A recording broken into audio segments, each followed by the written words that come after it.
နောင်တမရပါစေနဲ့နောက်မှငါသေကန်ကြီးကြမှာငါနဲခဲ့တယ်ဆိုတာနောင်တမရစေနဲ့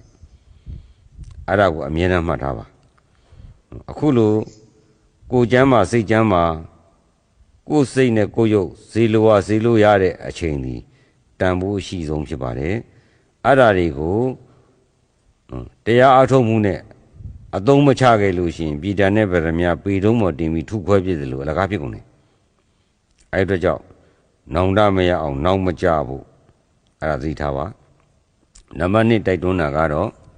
ခုနတရားကျင့်စဉ်တွေကိုကျင့်စဉ်သဘောတရားတွေကိုနားလည်အောင်ဖတ်ရှုပါနားကြပါဒါအရေးကြီးပါတယ်နံပါတ်3ကတော့တရားအထုတ်တယ်ဆိုတော့ငုတ်တုတ်ကြီးထိုင်မှမဟုတ်ဘူးလို့ငုတ်တုတ်ကြီးထိုင်နေဆိုတာကတမာတိရဖို့အတွက်အာထုတ်တာ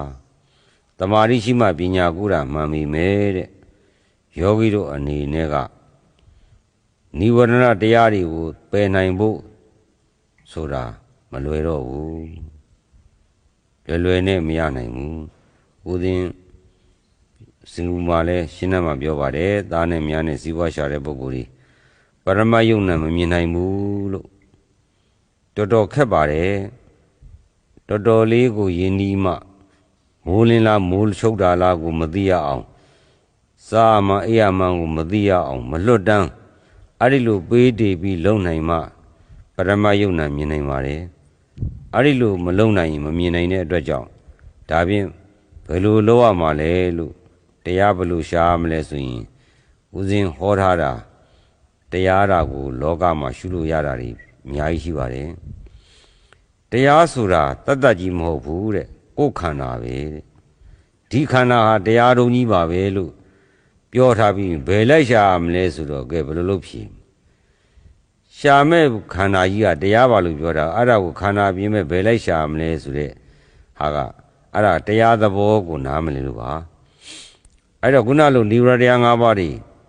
မပယ်နိုင်သေးတာတော့မှပယ်နိုင်အောင်တော့ကျင့်ရမယ်ပေါ့လေ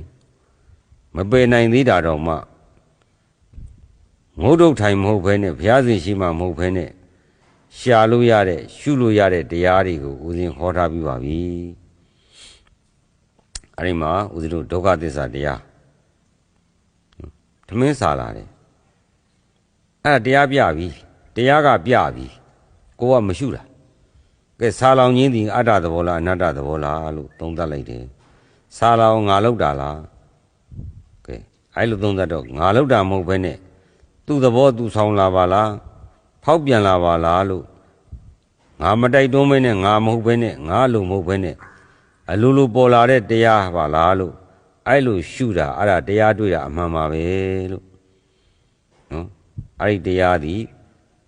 အမှန်တရားမှန်နေတာအဲ့ဒါကိုတရားဆိုတတ်တတ်ကြီးအောင်မိတယ်အဲ့ဒီအခြေခံတရားတွေကိုမရှုဘဲနဲ့အထက်တက်လို့မရဘူးတမာတိတက်ပြီးလဲအောက်အခြေခံပဲပြန်ရှုရတယ်အဲ့တော့စားလောင်လာတယ်မစားဘဲနေကြည့်သမ်းပါတရားတွေ့ခြင်းမစားဘဲနေကြည့်သမ်းပါတရားတွေဆက်ပြလာပါလိမ့်မယ်တခါတည်းကောင်းမှုလာတာတွေအုံခဲလာတွေမျက်လုံးတွေဝေလာတွေရင်တွေတလလတုံလာတာတွေတရားတွေဆက်ပြပါတယ်ဗျာအနတ္တသဘောတွေဒုက္ခသဘောတွေအနိစ္စသဘောတွေအဲ့လိုတကယ်တွေ့ခြင်းလားအဲ့တိုင်းလုပ်ကြည့်ပါအဲ့တို့လုပ်ကြည့်တော့မှ